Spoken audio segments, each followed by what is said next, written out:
నమస్తే. Welcome to Telugu రాజ్యం. ఈ రోజు మనతో పాటు ఉన్నారు కాంగ్రెస్ సీనియర్ నేత శ్రీ తులసిరెడ్డి గారు. వారితో మాట్లాడదాం. సార్ నమస్తే. నమస్తే. నమస్తే. సార్ ఈ రోజైతే విశాఖ స్టీల్ ప్లాంట్‌లో అత్యంత బాధాకరమైన విషయం దుర్ఘటన చోటు చేసుకుంది. 8 మంది కార్మికులైతే మృతి చెందారు. దాని తర్వాత కూటమి పార్టీలకు సంబంధించిన నేతలు, ప్రభుత్వ పెద్దలు, అలానే ప్రతిపక్ష పార్టీలకు సంబంధించిన నేతలు గూడా అక్కడ పర్యటన జేశారు. ఎవరి వెర్షన్ వాళ్ళైతే వినిపించారు. సో, ఇంత ప్రమాదం చోటు చేసుకోవటంలో ఎక్కడ లోపం ఉందంటారు? అంటే ఇది యాదృచ్ఛికంగా జరిగిందని భావించాలా? లేదంటే ఈ ప్రభుత్వం నుంచి సరైన చర్యలు లేకపోవటం వల్ల, స్టీల్ ప్లాంట్‌ని పట్టించుకోకపోవటం వల్ల ఈ దుర్ఘటన జరిగుండొచ్చంటారా? మీరు చెప్పినట్లు ఇది అత్యంత దురదృష్టకరమైన, బాధాకరమైన, విషాదకరమైనటువంటి సంఘటన. ఇక్కడ మరి మనం ఇప్పుడే ఒక కన్క్లూజన్ రాలేం గానీ, ఒకటి ఎక్స్‌పర్ట్ కమిటీ ఇమ్మీడియేట్‌గా వేసి ఆ నివేదిక తెప్పించుకోవడం అవసరం. ఇక్కడ మెయిన్‌గా సమస్య ఎక్కడొచ్చింది? 150 టన్నుల ద్రవ రూపంలో ఉన్న ఉక్కును 1500 డిగ్రీల సెల్సియస్ ఉష్ణోగ్రత ఉన్నప్పుడు ఒక చోట నుండి ఇంకో చోటుకి SMS2 ప్లాంట్‌లో ల్యాడిల్‌లో తీసుకుపోతాండది. ఆ యొక్క ల్యాడిల్‌లో. ఆ ల్యాడిల్‌లో బర్స్ట్ కావడమా? అది లీక్ కావడమా? అది తెగిపోవడమా? మరి ఏం జరిగిందనేది ఎక్స్‌పర్ట్ కమిటీ వాళ్ళొచ్చేసి నిర్ధారిస్తే తప్పనిచ్చేసి మనము అదేమన్నా ల్యాడిల్ వచ్చేసి ఓల్డ్ అయిపోయి ఆ పరిస్థితి వచ్చిందా? నేను ఒక పేపర్ చూడడము, గతంలో కూడా మరి ఇదే ప్రాంతంలో అన్నారు. అదే ల్యాడిల్‌లోనా లేకుంటే అదే ప్రాంతంలోనే 2020లో కూడా ప్రమాదం జరిగిందని ఏదో ఒక చోట వచ్చింది మరి. బట్ ఏదైనా సరే ఒక ఎక్స్‌పర్ట్ కమిటీ వేసి ఆ కమిటీ నివేదిక మేరకు భవిష్యత్తులో పునరావృతం కాకుండా చూసుకోవాలి. ఆల్రెడీ మృతుల కుటుంబాలకు వాళ్ళకు ఎక్స్-రేషియో ఏదో తూతు మంత్రం కాకుండా వాళ్ళకు బాగా ఇవ్వాలి. మిగతా క్షతగాత్రులు వచ్చేసి 6 మంది ఉన్నారు ఇప్పటికి. వాళ్ళకు మెరుగైన చికిత్స ఇవ్వాలి. కాబట్టి ఒకటి ఎక్స్-రేషియో మృతుల కుటుంబాలకు, రెండవది క్షతగాత్రులకు మెరుగైన వైద్య చికిత్స, మూడవది ఎక్స్‌పర్ట్ కమిటీ వేసి భవిష్యత్తులో పునరావృతం కాకుండా తీసుకోవాల్సిన జాగ్రత్తలు ఆ కోణంలో ఆలోచించాలని నా అభిప్రాయం. ఇంకా ఇంత ప్రమాదం చోటు చేసుకోవటం వెనకాల ప్రైవేటీకరణ కూడా ఒక కారణం. తర్వాత చాలా సమర్థవంతమైన అధికారులను కూడా బదిలీ చేశారని, తర్వాత కొంత కాంట్రాక్ట్ ఉద్యోగులను తొలగించడం వల్ల కూడా కొంత పని ఒత్తిడి ఉన్న కార్మికుల మీద పడిందని కూడా కొంత వాదన అయితే వినిపిస్తోంది. ఇది ఎంతవరకు నిజం అంటారు? మనము అవునని చెప్పలేము, కాదని చెప్పలేము. ఎందుకంటే ఉండొచ్చు, అవకాశం ఉండొచ్చు. అందుకోసమే ఎక్స్‌పర్ట్ కమిటీ వేయాలా. మనము పూర్తిగా ఉందని చెప్పలేము, లేదని చెప్పేదానికి కూడా అవకాశం లేదు. ఎందుకంటే అక్కడ సఫిషియంట్ మ్యాన్ పవర్ తగ్గినప్పుడు ఇటువంటి సమస్య వచ్చే అవకాశం ఉంది. అది ఓల్డ్ అయిపోయినప్పుడు దాన్ని రీప్లేస్ చేయకుండా దాన్ని వాడము. కాబట్టి అందుకోసమే దీన్ని ఎప్పటికీ ఎక్స్‌పర్ట్ కమిటీ నివేదిక మీదకే మనం ఆలోచించాలి గానీ, మనము లేవని చెప్పలేము, ఉన్నదని చెప్పలేము. ఓకే. ఇంకా ఈ రోజు మంత్రి నారా లోకేష్ గారైతే అక్కడ పర్యటించారు.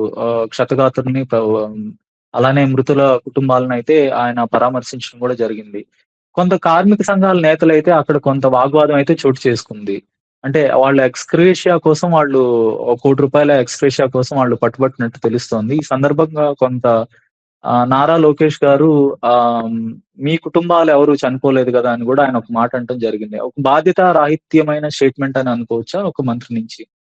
అంటే ఒక్కటి మనం వాడికి ఇమ్మీడియేట్‌గా పోయినారు వచ్చేసి కేంద్రం నుండి కుమారస్వామి వచ్చాడు మంత్రి. తర్వాత రామ్మోహన్ నాయుడు వచ్చాడు, శ్రీనివాస్ వర్మ వచ్చాడు. ఇక్కడ నుండి లోకేష్ పోయినాడు, పవన్ కళ్యాణ్ పోయినారు. బహుశా అనిత కూడా పోయినట్టుంది. కాబట్టి మొత్తం కేంద్ర రాష్ట్ర ప్రభుత్వాలు వాళ్ళ బాధ్యతగా చేయాల్సింది చేశారు, ఆడికి పోయారు. కాబట్టి మనం ఆ కోణంలో ఒకటి. సరే, రెండవది వచ్చేసి 10 మందికి ఉన్నప్పుడు అవతలోళ్ళ రియాక్షన్ బట్టి, ఇతరుల యాక్షన్ బట్టి ఉంటుంది. కాబట్టి మరి అవతలోళ్ళు ఆ యూనియన్ నాయకులు ఏమన్నారో, ఆ నేపథ్యంలో ఈయన ఏమన్నాడు అనేది ఒకటి. కానీ ఆడికి పోవడం జరిగింది. ఎక్స్‌గ్రేషియో ఇస్తామని చెప్పడం జరిగింది. బాధ్యత రాహిత్యంగా అనేది మరి మాటల్లో ఏమన్నా అనొచ్చో కానీ ఆడికి పోయినాడు కదా! పోయినప్పుడు మనం వచ్చేసి ఓకే. పూర్తిగా ఒక సిట్యుయేషన్ వచ్చినప్పుడు ఇమ్మీడియేట్‌గా ఆడికి పోవడం అనేది మనం అది బాధ్యతతో కూడినగానే భావించాలి. ఆడికి పోయిన తర్వాత ఒకవేళ మాటల సందర్భంగా ఏమన్నా వచ్చామో గానీ అయినా ప్రతిదీ మనం ఎక్స్‌గ్రేషియో ఎంత ఇచ్చామనేది కాదు. మనం ఎంత ఇచ్చినా మళ్ళా ప్రాణాలు తిరిగి రావు. కానీ వీళ్ళంత వరకు వాళ్ళ కుటుంబాలకు వచ్చేసి ఆదుకునే దానికోసం అనేది మనం ఎక్స్‌గ్రేషియో అనేది ఆ కోణంలో ఆలోచించాలా. మనం కోటి ఇచ్చామా, ఎంత ఓకే. ఇచ్చామా అనే దానికంటే కూడా ఆ హ్మ్. కుటుంబాలు ఆర్థిక ఇబ్బందులు పడకుండా వీళ్ళ మీద డిపెండ్ అయి ఉంటాయి ఓకే. కాబట్టి ఆ కోణంలో ఆలోచించాలా. ఓకే. హ్మ్. మనము ఎంత ఇచ్చినా వాళ్ళ ప్రాణాలు తిరిగి రావు. కాబట్టి ఓకే. అక్కడ కొంతవరకు మరి నేను పూర్తిగా బాధ్యతారాహిత్యంగా హ్మ్. ప్రవర్తించి అనుకోవడం లేదు. అక్కడికి పోవడమే బాధ్యతతో ఓకే. కూడినట్టుగా పోయినట్టే. సరే అక్కడికి పోయిన తర్వాత ఓకే. కొంచెం మాటల సందర్భంగా ఏమైనా వచ్చింటే అది కరెక్ట్ కాదు. ఓకే. ఇంకా ఆయన స్టీల్ ప్లాంట్‌ని ప్రైవేటీకరణ కాకుండా మేము కాపాడాము. మీరెవరు అడగటానికని కొంత అక్కడ కమ్యూనిస్ట్ పార్టీ నేతల్ని, ఆ కార్మిక సంఘాల వారినైతే ఆయన మాట్లాడటం జరిగింది. సో, అది ఎంతవరకు నిజం అంటారు? నిజంగా ప్రైవేటీకరణ కాకుండా కాపాడారంటారా? కూటమి ప్రభుత్వం. ఇప్పుడు ఇది తాత్కాలికమే ఇప్పటికి కూడా వచ్చేసి ఆల్మోస్ట్ దాంట్లో ఆ స్టీల్ ప్లాంట్‌లో చానా యూనిట్స్ వచ్చేసి చానా విభాగాలు ఇప్పటికే ప్రైవేట్ పరం అయిపోయినాయి. చాలా మంది హ్మ్. రెగ్యులర్ అవును. వర్కర్స్‌ను తీసేశారు. తర్వాత హ్మ్. వాళ్ళకు మిగతా కాంట్రాక్టర్ ఔట్‌సోర్సింగ్ వాళ్ళని చాలా మంది తీసేశారు. బట్ ఇప్పటికే చాలా మటుకు ప్రైవేట్ అయినాయి. ఏదో కాలయాపన హ్మ్. చేస్తున్నారు అంతే. కానీ ఓకే. అది పరిస్థితి చూస్తే గన డెఫినిట్‌గా ఇది ప్రైవేటైజేషన్ అయ్యే పరిస్థితి కనపడతా ఉంది.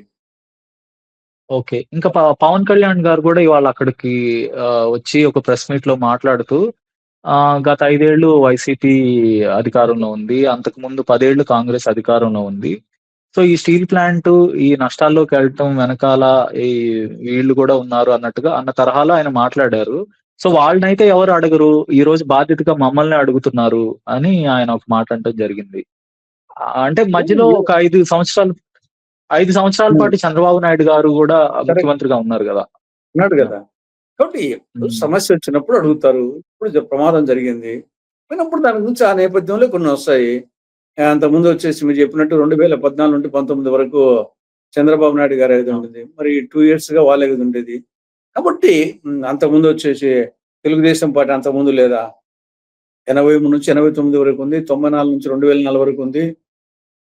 తర్వాత వచ్చేసి 14 నుండి 19 వరకుంది. 24 నుండి ఇప్పుడు 26 వరకుంది.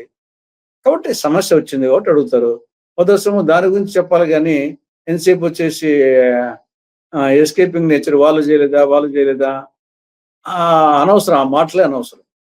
ఆ ఇష్యూ వరకు వచ్చేసి దానికేమైనా పరిష్కారం మీ లెవెల్‌లో ఎంతవరకు చెప్పాలో అంతవరకు చెప్పండి బాగుంటుంది. అంతేగాని గతాన్ని గురించి చెప్పినందు వల్ల ఉపయోగం లేదు. గతంలో ఈళ్ళు పరిపాలించారు కదా! అనేక సంవత్సరాల పాటు. అంటే ఇప్పుడు క్షతగాత్రులకు గాని, లేదంటే చనిపోయిన వారి కుటుంబాలకు గాని, ఎలాంటి న్యాయం జరగాలంటారు?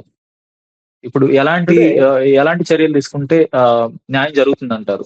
అంటే చనిపోయిన వారికి ఎక్స్‌గ్రేషియా ఇవ్వడం ఒకటి.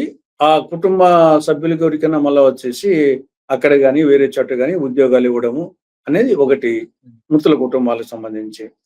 క్షతగాత్రులకొచ్చేసి ఇమ్మీడియేట్‌గా వాళ్ళకు మెరుగైన వైద్య చికిత్స అందించడము. తర్వాత వాళ్ళకి గూడక రీజనబుల్ ఎక్స్‌గ్రేషియా ఇవ్వడము. ఒకవేళ వాళ్ళు ఎటువంటి మళ్ళా వర్క్‌లో జాయిన్ అయ్యే పరిస్థితి ఉంటారా? లేరా? దాన్ని బట్టి వాళ్ళ కుటుంబ సభ్యులకు జాబ్ ఇవ్వడం అనేది ఆ 3 కోణాల్లో ఆలోచించాలి.